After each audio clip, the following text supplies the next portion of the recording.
Menurut WHO, sampah adalah sesuatu yang tidak digunakan, tidak dipakai, tidak disenangi, atau sesuatu yang dibuang yang mana berasal dari kegiatan manusia dan tidak terjadi dengan sendirinya. Menurut Kementerian Lingkungan Hidup, pada tahun 2020, Indonesia menimbun sampah sebanyak 67,8 juta ton. Oleh karena itu, sebelum membuang sampah, kita perlu melakukan pemilahan sampah. Dari berbagai dampak yang ditimbulkan karena adanya sampah dapat diatasi dengan cara sebagai berikut. Yang pertama, melalui 3R. Yang kedua, yaitu memanfaatkan bank sampah di lingkungan sekitar. Di tengah pandemi COVID-19, penggunaan masker semakin meningkat. Penggunaan masker sekali pakai dalam jumlah banyak berakibat pada penumpukan sampah. Dapat kita atasi dengan cara beralih menggunakan masker berbahan kain yang dapat dicuci dan dipakai berulang kali.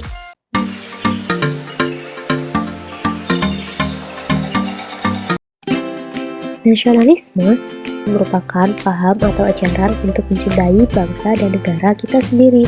Lahirnya nasionalisme di Indonesia disebabkan karena dua faktor. Yang pertama adalah faktor internal, dan yang kedua adalah faktor eksternal. Alasan kita harus bangga dan mencintai Indonesia. Yang pertama, semboyan Bhinneka Tunggal Ika. Kedua, yaitu letak astronomis dan geografis Indonesia. Alasan lainnya, keindahan alam Indonesia yang sudah mendunia. Dan yang terakhir, Indonesia terdiri dari 34 provinsi. Cara bangga dan mencintai Indonesia untuk menjadikan Indonesia sebagai destinasi utama liburan kalian. Kalau Indonesia memiliki beragam budaya, termasuk berbagai ras, suku, dan agama. Namun, perbedaan tersebut jangan kalian jadikan suatu penghalang ya, sebagaimana semboyan kita, yaitu Bhinneka Tunggal Ika. Makanan luar negeri bisa dibilang enak, tetapi makanan Indonesia tak kalah jauh lebih nikmat loh. Bagi kalian yang sudah memiliki rasa cinta terhadap Indonesia, jangan lupa tetap mempertahankannya ya, sebagaimana quotes dari Kak Shirley. Walaupun diejek, dihina, dan dicaci maki, maka cukup pegang erat semboyan sakral ini. Jangan pernah lelah untuk mencintai Indonesia.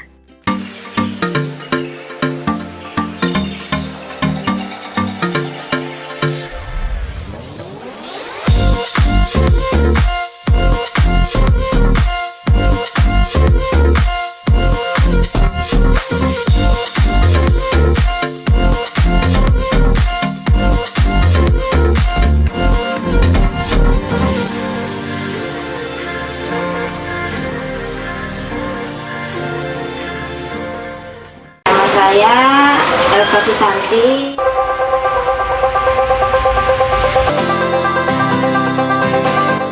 Waktu itu aku memang suka bikin kue, jadi bikin tak icipin ke tetangga suka, bikin lagi, kebetulan suami juga suka ngemil gitu kan, jadi bikin lagi suka. Enggak, kalau kue itu kebetulan memang kalau alat dasar gitu mesti ada di rumah. Ya. Kalau mau bisnis kita nggak usah mikir modal, kita ada di rumah itu apa aja kita manfaatkan. Sekarang ya, sebelum pandemi kita bisa sebelum pandemi itu antara 20 sampai 40 juta per bulan omset ya.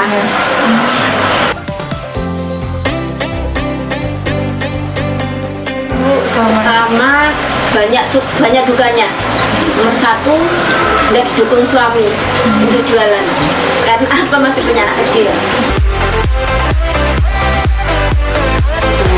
Kebetulan di kampung kue ini kita kalau masalah legalitas memang kita terbantu dengan berdirinya kampung kue.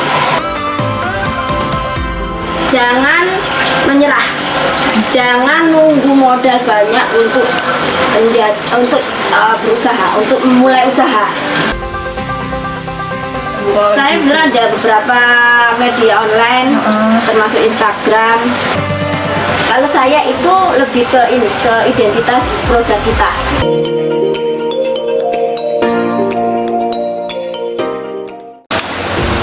Tahu juga selain digoreng aja atau dijadikan tahu crispy, bisa dikombinasi dengan bihun. Bisa namanya jadi tahu isi. Tahu isi ini biasanya bisa dijual sekitar Rp1.000 satu bijinya.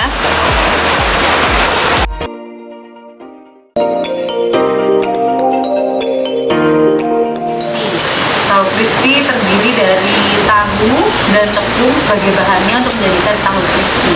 Ini biasa bisa dijual sih sebenarnya dengan harga yang cukup murah. Bisa dijual 10.000 per porsinya. Kita tinggal tambah saus sambal aja. Setelah 5-10 menit udah terlihat hasilnya. Karena ini masih original, nggak pakai topping apa-apa.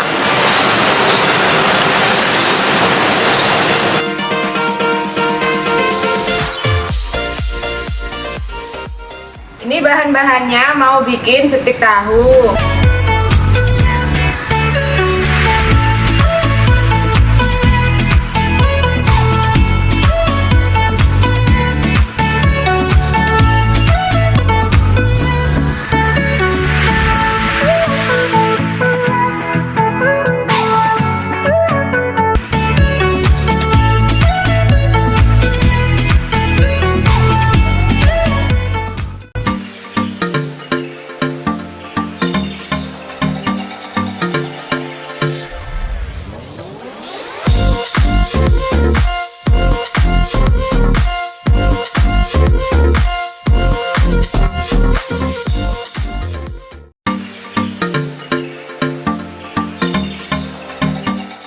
Kami akan menjelaskan terkait dengan analisis kami, yaitu analisis BUMDes di Desa Putat Kidul, Kecamatan Gondang Legi, Kabupaten Malang. Dari BUMDes Desa Putat Kidul ini ada 3 lokasi. Yang pertama ada di Jalan Pancir, lalu yang kedua ada lokasinya di Sawah Tebu, lokasi ketiga ada di dekat perumahan Asalam. Di sini ada Jalan Pancir atau Jalan Protokol Kabupaten Kota. Jalan Pancir ini menjadi salah satu BUMDes yang berpotensi sangat besar karena Jalan Pancir sendiri itu lokasinya terletak di jalan arteri atau juga biasanya disebut dengan jalan protokol kabupaten yang menghubungkan kabupaten dengan kota. Nah, biasanya jalan ini juga dilewati oleh banyak wisatawan atau banyak orang juga. Ini merupakan denah dari BUMDes yang terletak di Jalan Pancir. Dan juga ada sungai yang berpotensi menjadi sarana wisata di Jalan Pancir ini sendiri, yaitu Jerikan Tubing. Ya, selanjutnya inovasi dari kami yaitu yang pertama ada area bermain dan sarana olahraga. Lalu yang kedua ada RTH atau ruang terbuka hijau. Lalu ada gazebo, lalu ada food court, dan yang terakhir ada spot foto dan Itu nantinya kita akan menjelaskan terkait BUMDes dan juga denah lebih lanjutnya.